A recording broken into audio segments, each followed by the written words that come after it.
বিসমিল্লাহির রহমানির রহিম।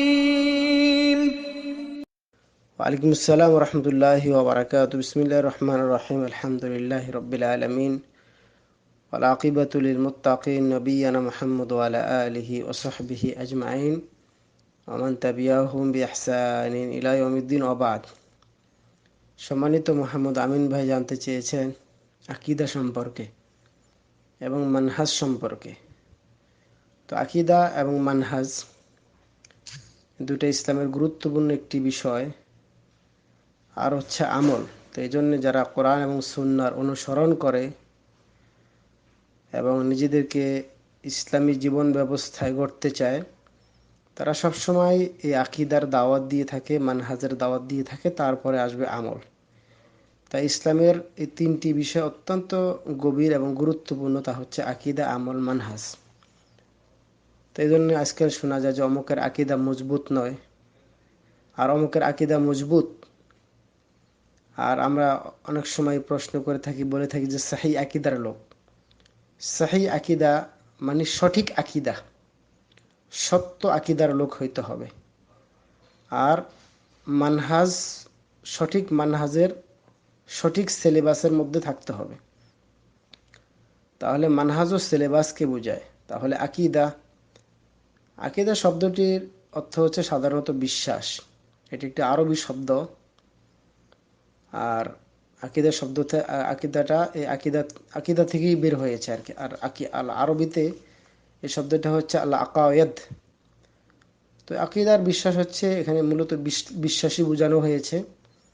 আর শরীয়তের পরিভাষায়, ইসলামের পরিভাষায় প্রথমে এখানে আল্লাহর একত্ববাদের কথা বোঝানো হয়েছে।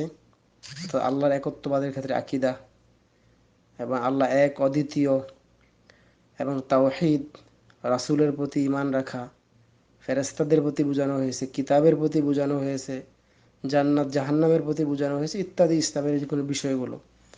আর আকীদাগুলো বিশ্বাসের সাথে আকীদা আরেকটা হচ্ছে যে কঠিন একটি সম্পর্ক, আকদ, কঠিন একটি রিলেশন, কঠিন একটি চুক্তি। যেমন বিবাহতে একজন স্বামী যখন তার স্ত্রীকে বিবাহ করে, তখন এটাকে বলা হয় আকদ করা, মানে কন্টাক্ট করা, কঠিন কন্টাক্ট, কঠিন আকদ, কঠিন সম্পর্ক।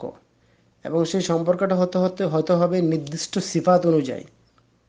যেমন আল্লাহর প্রতি, আল্লাহর যে সিফাত রয়েছে, এই সিফাত অনুযায়ী আল্লাহকে বিশ্বাস করতে হবে। আল্লাহ কোথায় রয়েছেন, আল্লাহর অবস্থান কি, আল্লাহ রাতের শেষ তৃতীয় অংশে কীভাবে আসেন। তো এগুলা যে আসেন, এগুলা বিশ্বাস করা, এগুলো আকীদার সাথে সম্পর্কিত। তারপর আল্লাহর তাওহীদ, একত্ববাদ, সঠিক তাওহীদ, তাওহীদে রুবুবিয়ার প্রতি বিশ্বাস, তাওহীদে উলুহিয়ার প্রতি বিশ্বাস, তাওহীদ আসমা ও সিফাতের প্রতি বিশ্বাস। এবং তাওহীদে আসমা ও সিফাতের ক্ষেত্রে কিছু আকীদা রয়েছে। যেমন আল্লাহ বলেছে আল্লাহর হাত আছে, আল্লাহর পায়ের নলা মুবারকের কথা আসছে, ওয়াজহু রব্বিকাল আলা, আল্লাহর চেহারার কথা আসছে। তাহলে এগুলো আকীদার সাথে সম্পর্কিত, ঈমানের সাথে সম্পর্কিত। যারা বলে আল্লাহর চেহারা নেই, তারা আকীদার বিরোধিতা রয়েছে। এবং আকীদা হচ্ছে আল্লাহর নবীর প্রতি। যেমন নবী মুহাম্মদ সাল্লাল্লাহু আলাইহি সাল্লাম, তিনি মানুষ, তিনি মাটির মানুষ। আল্লাহ রাব্বুল আলামিন বলেছেন তিনি বাশার, কুল ইন্নামা আনা বাশারুম মিসলুকুম। তাহলে এগুলো আকীদার বিষয়। ফেরেশতাদের বিষয়। ফেরেশতারা হচ্ছে আল্লাহর সেনাবাহিনী, আল্লাহর জুনুদ।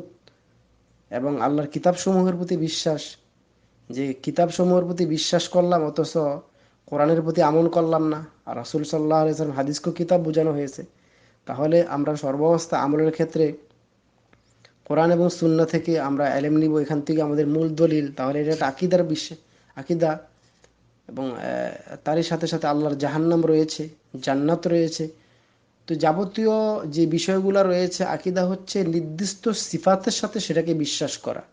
লবণ আর চিনি একই রকম দেখা গেলেও কিন্তু এটার সিফাত হচ্ছে, সঠিক সিফাত হচ্ছে এটা লবণ, আর এটার সঠিক সিফাত হচ্ছে এটা চিনি।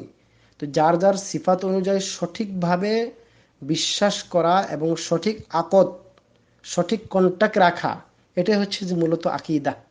আর যে আকীদা সাহাবায়ে কেরামরা রাখতেন আল্লাহ সম্পর্কে, তার রাসূল সম্পর্কে, দিন সম্পর্কে, ইসলাম সম্পর্কে, জাহান্নাম জান্নাত সম্পর্কে, এবং কিতাব এবং সুন্নাহ সম্পর্কে, এবং ইসলামের দৈনন্দিন মাসলা মাসাইল ক্ষেত্রে, সমস্ত ক্ষেত্রে এই জন্য আমরা বলি সঠিক আকীদা হইতে হবে। অনেকের আকীদা রয়েছে রাসূল সাল্লাল্লাহু আলাইহি ওয়াসাল্লাম নূরের তৈরি, অনেকের আকীদা রয়েছে আল্লাহ সর্ব জায়গায় বিরাজমান, তাহলে এগুলো আকীদার সাথে সম্পর্কিত। তাহলে আকীদার মূল শাব্দিক অর্থ হচ্ছে যে এই যে আল আকীদা আকাওয়াত থেকে আসছে।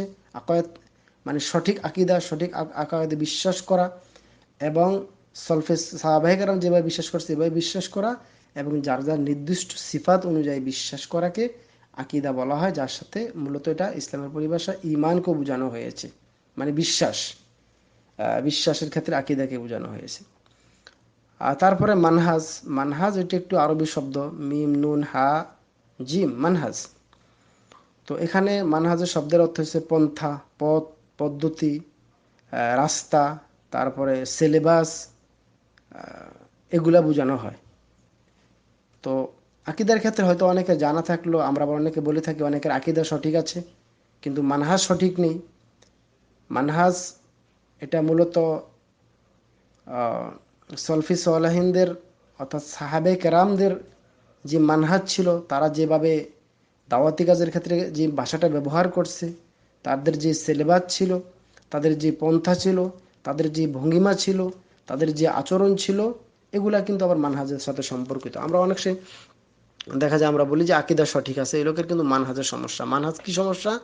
যেমন উনি দাওয়াতি কথাই বলছে, কোরআন একটি ব্যাখ্যাই করছে, কিন্তু সেটা এমনভাবে ব্যাখ্যা করছে, সেটাকে কঠিনভাবে ব্যাখ্যা করছে। যেমন বর্তমানে দেখা যাচ্ছে একটি বিষয় একামতের দিন সম্পর্কে। তো একামতের দিন যারা বলে রাষ্ট্রীয়ভাবে একামতের দিন পালন করতে হবে ক্ষমতায় গেলে, এটাও একটি বিষয়, জরুরি বিষয়, জানার বিষয়। এটাও কিন্তু মানহাজের সাথে সম্পর্কিত। যদিও তাদের মধ্যে কিছু লোকের সবাই আকীদা ঠিক রয়েছে, কিন্তু মানহাজে গিয়ে সমস্যা করেছে। কোরআনের আয়াত বুঝতেছে একরকম, বুঝাইতেছে আরেক রকম, বা সলফে সালেহিনদের বুঝ অনুযায়ী হইতেছে না, সাহাবে কেরামদের বুঝ অনুযায়ী হইতেছে না। তো এগুলা মূলত মানহাজের সাথে সম্পর্কিত। তো মানহাজ মানে হলো মানে সলফে সালেহিনদের মানহাজ হচ্ছে যেটা বোঝায় মানে পূর্বের যেসব আগে যেসব লোক চলে গেছে সাহাবে কেরাম, সালফে সালেহিনরা, তো তাদের পথ, তাদের পন্থা, তাদের বুঝ, তাদের দাওয়াতি কাজের পদ্ধতি, যাবতীয় বিষয়গুলোকে সিলেবাস, সাধারণত আমরা যেটা বলে সঠিক সিলেবাস, তো এটা কি মূলত মানহাজ বোঝায়। আর যদিও মানহাজ সম্পর্কে কিন্তু কোনো কিতাবাদি নেই, আর মানহাজ সম্পর্কে আমরা এত বুঝাইতেও পারতেছি না, কারণ আমাদেরও মানহাজ সম্পর্কে অনেকটা আরও জানতে হবে। তো আকীদা এমনি বুঝতে পারলেন, তাহলে আকীদা প্রথমে ঠিক করতে হবে আল্লাহ এবং তার রাসূলের প্রতি। আকীদা ঠিক রাখার পরে এই আকীদা ঠিক করার উপরে, আকীদার উপরে আমরা ইসলামী দৈনন্দিন জীবনে যেসব বিষয়গুলো আমরা পরিচালনা করব বা পরিচালনা হব, তারা কিন্তু আবার মানহাজগুলো ফলো করতে হবে। আর মানহাজগুলো বেশি অংশ ফলো করতে হবে তাদের জন্য যারা বিশেষ করে দ্বীনি দাওয়াতি কাজ করে, যারা আলেম, যারা দ্বীন প্রচার করবে, যারা তালিম দিবে, তাদের মানহাজও সঠিক মানহাজ হইতে হবে। কারণ ওটা হচ্ছে মূল সিলেবাস, এটা হচ্ছে মূল পদ্ধতি, এটা হচ্ছে মূল পন্থা, এটা হচ্ছে মূল রাস্তা, এটা হচ্ছে মূল কার্য পাঠ্যালয় যেটাকে বলা হয়। তাহলে এগুলো হচ্ছে মানহাজের সাথে সম্পর্কিত। তারপর হচ্ছে আমল। আকীদা যখন ঠিক হয়ে গেল, এখন আমি স্পষ্ট দিনের রাস্তায় প্রতিষ্ঠিত আছি, তারপরে মানহাজও আমার সঠিকভাবে হয়ে গেল, আমি সঠিক মানহাজের উপরে প্রতিষ্ঠিত আছি। সাহাবায়ে কেরামরা যেভাবে হাদিস বুঝেছে, কোরআন বুঝেছে, যেভাবে দাওয়াত দিয়েছে, এখন রইল আমল। তো এই আমলগুলো আমরা সঠিকভাবে করতে পারবো। তো আকীদা বিষয়গুলো আমরা বুঝাইতে পারলাম যে এই বিষয়গুলো ঠিক থাকলে তাদেরকে সহিহ আকীদা বলা হয়। আর ঠিক যারা সাহাবে কেরামদের অনুসরণ করে, যারা বলে সাহাবে কেরামদের মতন আমাদের বুঝ নিব হাদিস থেকেও, কোরআন থেকেও, কোনো ব্যক্তির বুঝ নয়, কোনো ব্যক্তির পাঠ্য বইয়ের থেকেও নয়, তাহলে তাদের মানহাজও সঠিক হয়ে গেল। তাহলে মানহাজ এটি দাওয়াতি ক্ষেত্রে বেশি প্রয়োজন, যেটাকে বলে বুঝ, পন্থা, পদ্ধতি বা পাঠ্যালয়, কার্যালয়, এগুলা কিন্তু মানহাজের সাথে সম্পর্কিত। আশা করি বুঝতে পারলেন। জাযাকাল্লাহ খাইর, বারাকাল্লাহ ফিক। ومن أحسن قولا